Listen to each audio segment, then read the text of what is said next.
నమస్కారం. ఎన్ మీడియా ప్రేక్షకులకు స్వాగతం. రాష్ట్ర ప్రజలకు మరియు యువతీ యువకులకు అందరికీ నేను చెప్పేది ఏమనగా, రక్తదాతలుగా మారండి, ప్రాణదాతలుగా నిలబడండి. అంటే ఈరోజు రాష్ట్రంలో కానీ దేశంలో కానీ మారుతున్న పరిస్థితులకు అనుగుణంగా ఎక్కువ ప్రజలు అనారోగ్యానికి గురి కావడం కానీ, ప్రమాదాలు జరగడం కానీ అనేక విపత్తు కార్యక్రమాలు సంభవిస్తున్నాయి. ఈ విపత్తు కార్యక్రమాలను ఎదుర్కొని ప్రజలకి ప్రాణాలను నిలపాలంటే వాళ్ళకి రక్తం ఎంతో అత్యవసరం అవుతుంది.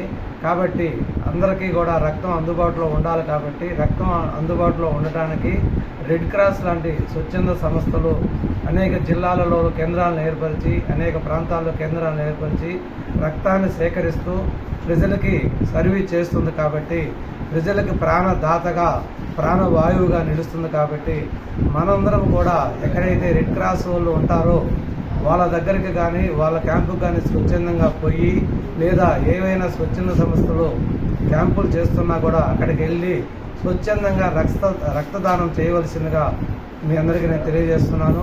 నేను కూడా దాదాపు ఇప్పుడు 20 సార్లు రక్తదానం చేశాను. రక్తదానం చేయటం వల్ల మనకి కూడా ఆరోగ్యంగా బాగా ఉండి చాలా యాక్టివ్గా ఉంటాము. కాబట్టి మీ అందరికీ నా విజ్ఞప్తి ఏంటంటే, రక్తదానం చేయండి, ప్రాణదాతగా నిలవండి. నమస్కారం.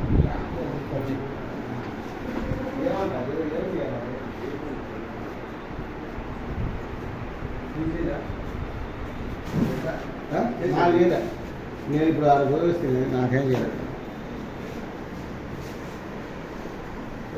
అబ్బాయి రాడు.